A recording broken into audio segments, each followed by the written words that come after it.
Hi students, in the last class we have discussed about the fluid motion, that is Pascal's law, Archimedes principle, law of flotation, viscosity and all. Isn't it? I believe that you all have learned that questions. Today I am going to explain about the types of flow. Here the types of flow may be different ways. It may be steady or unsteady. It may be compressible or incompressible. It may be viscous flow or non-viscous flow. So anyway, I am going to discuss about the two types, steady flow and unsteady flow. That can be more correctly to say that streamlined flow and turbulent flow. Streamlined flow and turbulent flow. So before going to learn this flow, you have to understand one point. Consider a calm flow of water through a river. So when you look at this, the velocity of water at different places will be different. It may be faster at the center, it may be slower near the banks. Okay? But the velocity of the particle at any point is constant. Different places, different velocity. But at a particular point, all the particle crosses with the same velocity. For example, if the velocity of the particle flowing near the bank of the river is 0.5 meter per second, then the succeeding particles flowing through it will have a same value. That is, succeeding particles will follow the previous particle or predecessor. Understand? Succeeding particles will follow the same velocity of the previous particle. So what is meant by streamlined flow? When a liquid flows such that each particle of the liquid passing through a point moves along the same path with the same velocity as its predecessor, then the flow of liquid is said to be streamlined flow. When a liquid flows such that each particle of the liquid passing through a point moves along the same path with the same velocity as its predecessor, then the flow of liquid is said to be streamlined flow. Actually, this can be easily said as an orderly flow. An orderly flow. And we can call this streamlined flow as a steady flow or laminar flow. Steady flow or laminar flow. For example, the water flowing slowly in pipe. When you open the tap, the water slowly, if you open, the water will come smoothly. So that water flowing slowly in pipe is an example of streamlined flow. Understand? Now the path taken by the particle in this moving fluid is called streamline. The path is known as streamline. If so many bundles of streamlines are there, we can call that as tube of flow. If the bundles of streamlines are there, we can call that as tube of flow. Okay? Look at this figure. Suppose the path is maybe a curve. The streamline may be a curve. Then what is the direction of the velocity of the particle in the moving fluid? It is nothing but the tangent drawn at that point gives the direction of the velocity of the fluid. Understand? If there is a curve-like structure, the direction of velocity is nothing but drawing the tangent at any point. So at this point, this is the tangent. At this point, this is the tangent. At this point, this is the tangent. So tangent to the point gives the direction of the flow of liquid. Also, we note that if any particles in a tube of flow always remains in that tube throughout its motion, isn't it? It will not be mixed with the other tube. If there is water flow in one tube, it will not mix up with the other tube. So we can say the axis of the tube is the streamline. When you consider the tube, the axis is the streamline. That is the path taken by the particle. Okay, so streamlines always represents the trajectories of the fluid particles. The next point, the flow of fluid is streamlined up to a certain velocity called critical velocity. How long the fluid will be streamlined? Up to a certain critical velocity. The flow of fluid is streamlined up to a certain velocity called critical velocity. That is denoted as Vc. Or correctly we can say that the steady flow or the laminar flow or the streamlined flow can be achieved below the critical speed. Below the critical speed. Alright. The next type of flow is turbulent flow. This can be called as unsteady flow or disorderliness in the motion of flow. Steady flow means orderly flow. Unsteady flow means disorderliness in the motion of flow. Otherwise, turbulent flow. So, when the speed of the moving fluid exceeds the critical speed Vc, the motion becomes turbulent. What is that? When the speed of the moving fluid exceeds the critical speed, the motion becomes turbulent. Here, the velocity changes in magnitude and direction. Understand? Why the velocity changes? Because the particles does not flow in a streamlined flow. So each particle will not follow the previous particle. For example, air flow behind a moving bus. It is a disorderliness of the flow of fluid. Or the flow of water just behind a boat or a ship. So these are the examples of turbulent flow. Look at this figure. Turbulent flow around the sphere. When V equal to Vc, turbulent flow around the sphere when V is greater than Vc. The velocity is nearly equal to the critical speed. Below the critical speed means it will be very streamlined. So nearly equal to C means some less disorder. And the turbulent flow around the sphere when V is greater than Vc, it is fully collapsed manner. Have you understood? Streamlined flow and turbulent flow.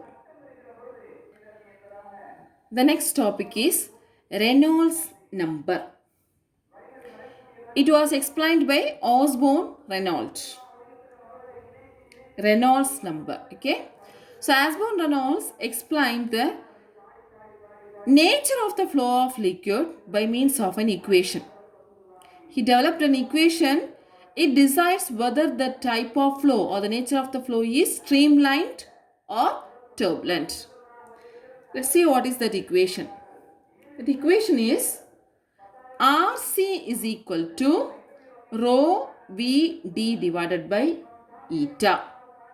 What is that? RC is equal to rho Vd divided by eta. Where RC represents the Reynolds number. It can be noted as K also. It's a number, so we can say it is a dimensionless number. Dimensionless number. It is noted by either RC or K. What is rho? What is V? What is D? Yes. Rho is the density of fluid. Rho denotes the density of fluid. V denotes the velocity of the flowing fluid. And capital D denotes the diameter of the pipe. Then eta, in the previous class I explained, eta is known as the coefficient of viscosity. That is, eta is equal to F into dx divided by A into dV. Just recall the coefficient of viscosity from the previous class. So this is about Reynolds number. RC is equal to rho Vd by eta, where RC denotes the Reynolds number, rho is the density of fluid, V is the velocity of the flowing fluid, D is the diameter of the pipe, and eta is the coefficient of viscosity of the fluid. This RC remains the same in any system of units. Okay? Listen. So if the Reynolds number is less than 1000, the flow is said to be streamlined. If the Reynolds number is less than 1000, the flow is said to be streamlined. If the Reynolds number is greater than 2000, the flow is said to be turbulent. If the Reynolds number is greater than 2000, the flow is said to be turbulent. If the Reynolds number is in between 1000 and 2000, the flow is said to be unsteady, in between streamlined and turbulent.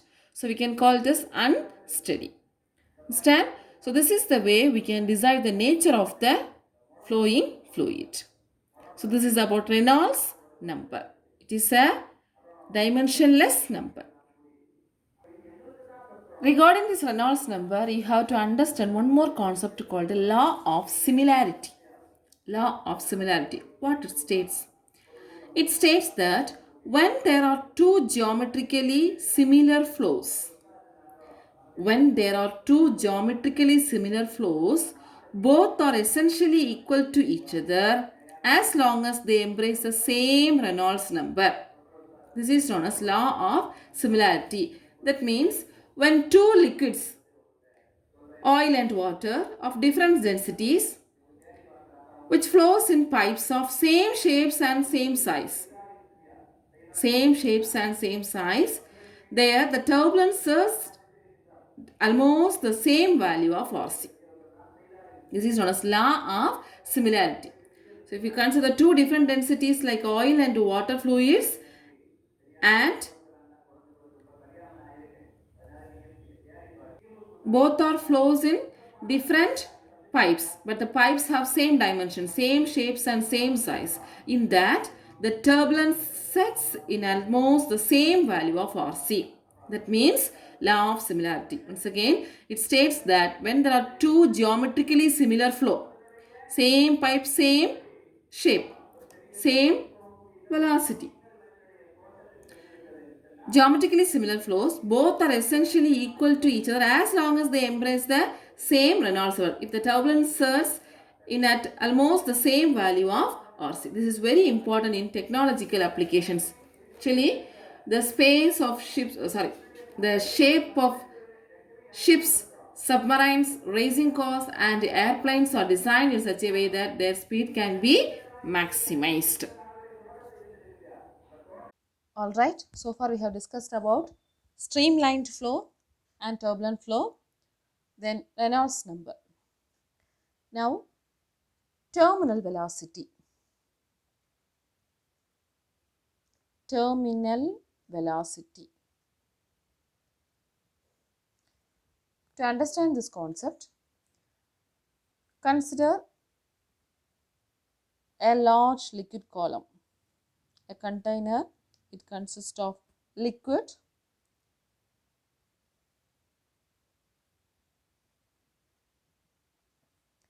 here a small metallic sphere falling freely from rest. Okay, one sphere is falling freely from rest. So this is the sphere. And this liquid is considered as the viscous liquid.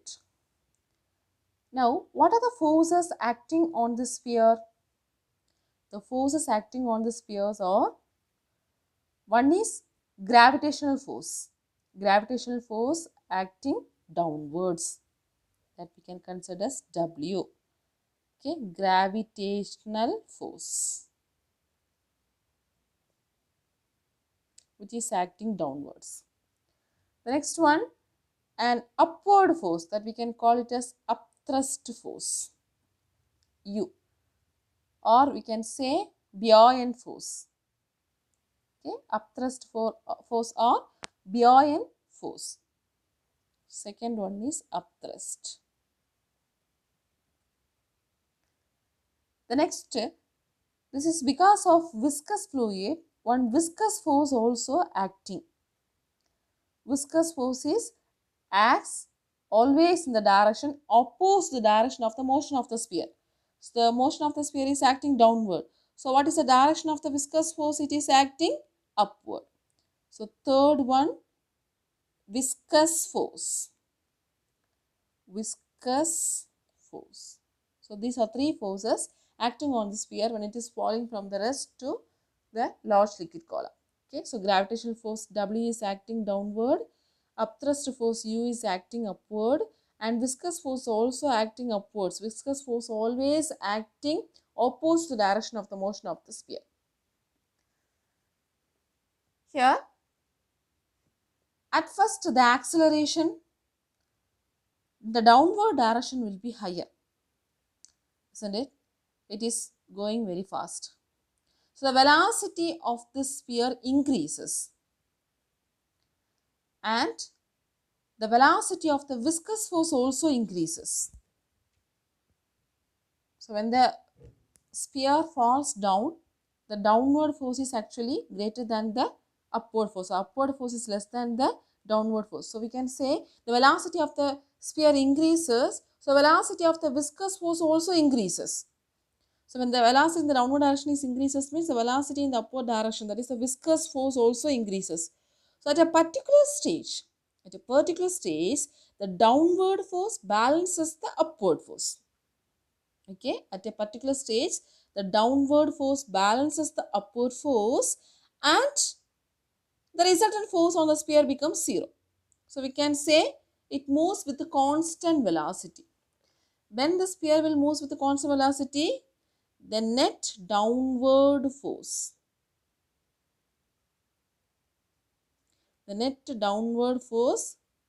balances the upward force. If the net downward force balances the upward force, what will happen? The resultant force on the sphere becomes zero. So the sphere moves with a constant velocity. That is known as terminal velocity. It is denoted by Vt. Terminal velocity. It is denoted by Vt. So what is meant by terminal velocity? The maximum constant velocity acquired by a body while falling freely through a viscous medium is called the terminal velocity. What is terminal velocity? The maximum constant velocity acquired by a body while falling freely through a viscous medium.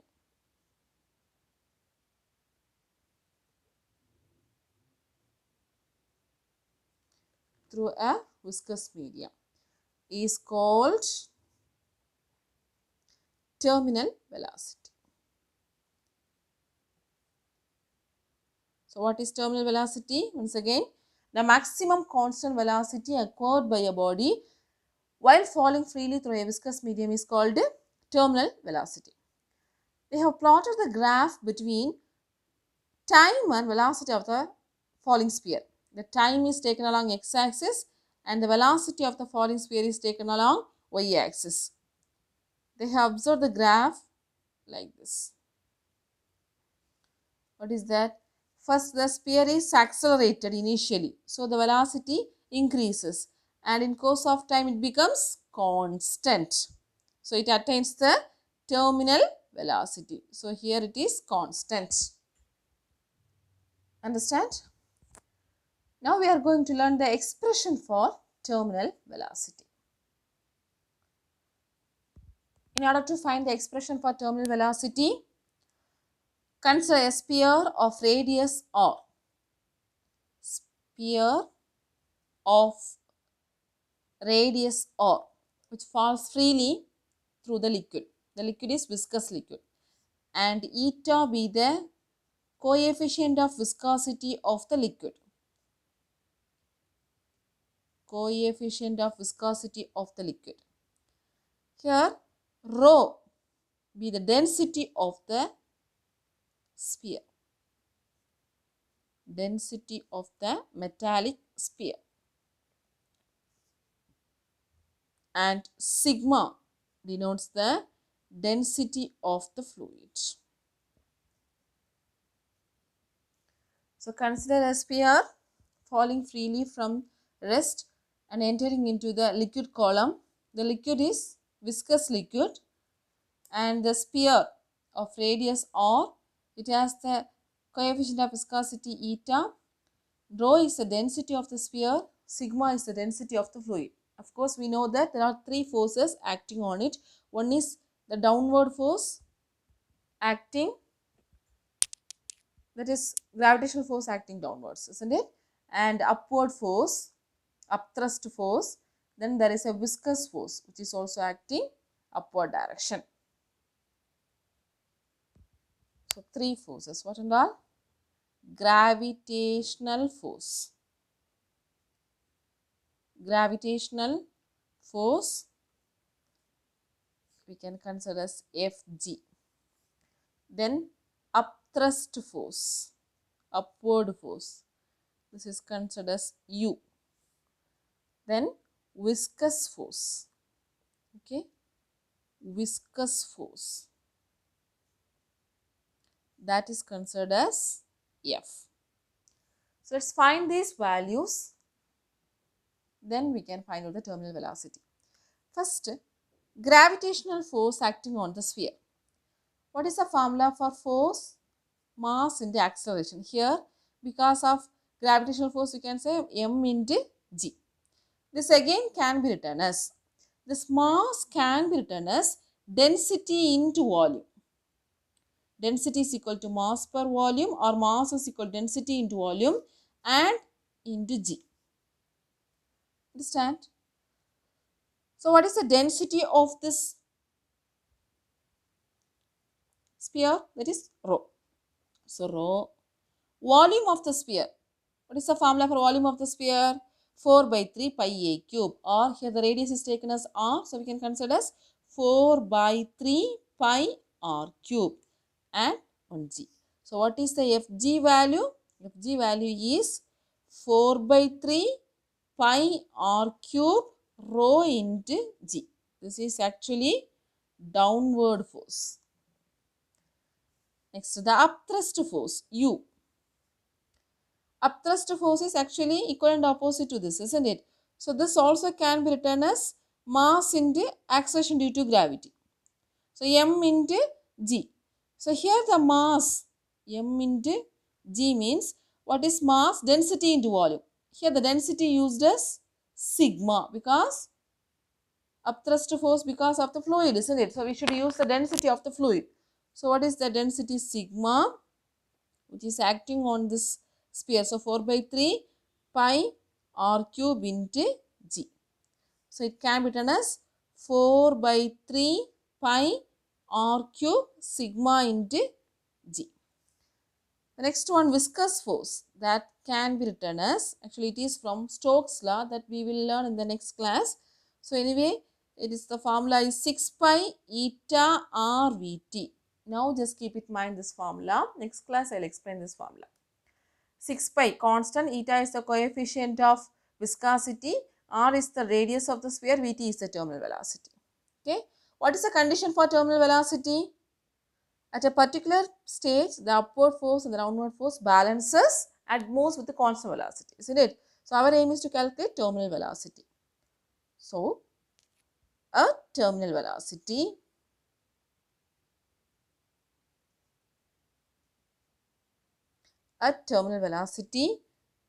Vt, what is the condition? Downward force is equal to the upward force. Downward force is equal to the upward force. So actually what is downward force? Fg. Upward force is U and viscous force. U and viscous force. This again can be written as Fg minus U is equal to what? F. Fg minus U is equal to F. Now substitute the Fg value, U value, F value in this equation and find out the value of the terminal velocity. Understand? Fg 4 by 3 pi r cube rho g, U 4 by 3 pi r cube sigma g, and F 6 pi eta r Vt.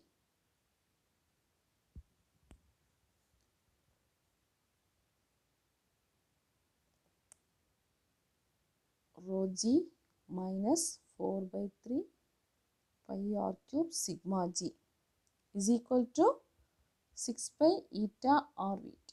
So here 4 by 3 pi r cube g is common. We can take it as outside. 4 by 3 pi r cube g into rho minus sigma is equal to 6 pi eta r Vt. So our aim is we calculate the Vt.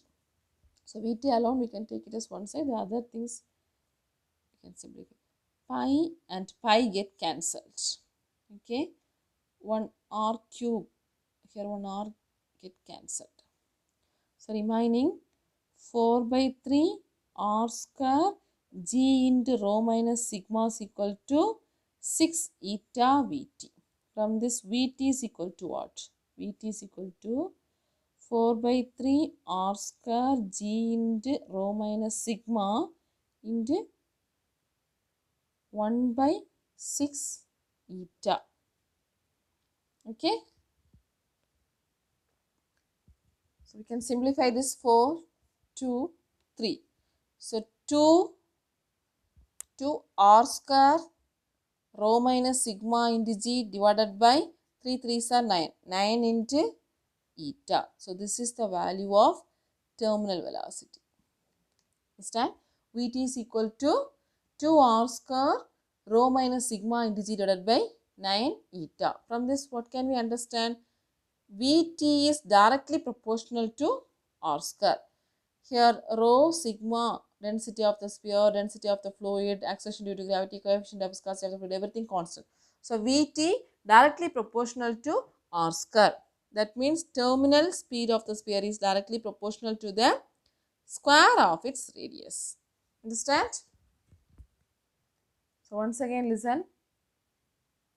Expression for terminal velocity. So there is a liquid column. Here viscous liquid is filled.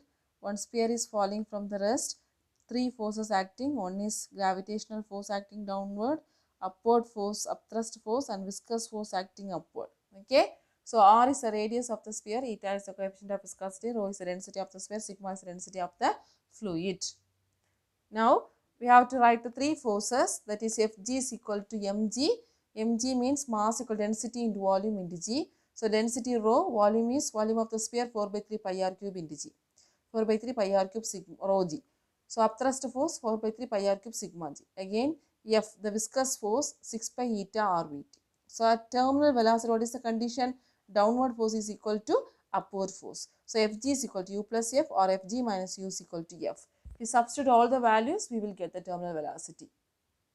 That is rho minus sigma. The remaining term we can take it as common outside. Pi get cancelled. R and r cube get cancelled, get r square. So if you simplify this, we will get Vt is equal to 2 r square and rho minus sigma and divided by 9 eta. Or Vt is proportional to r square. Here, if sigma is greater than rho, this term rho minus sigma become negative. So we can say it has the negative terminal velocity. Okay, negative terminal velocity. If the sigma is greater than rho minus sigma will be negative. So we can say it has a negative terminal velocity. That is why the air bubbles rise up through water or any fluid. This is also the reason for the clouds in the sky to move in the upward direction. Alright friends, today we have discussed about distinguish between streamlined flow and turbulent flow. Next, what is Reynolds number? Give its significance. Define terminal velocity. So, three short answers we have discussed. Then, one long answer, that is derive the expression for the terminal velocity of a sphere moving in the viscous fluid using Stokes force. Okay. So, 7th question and 14, 15, 16. These short answers we have learned. So, these questions done. Thank you, students.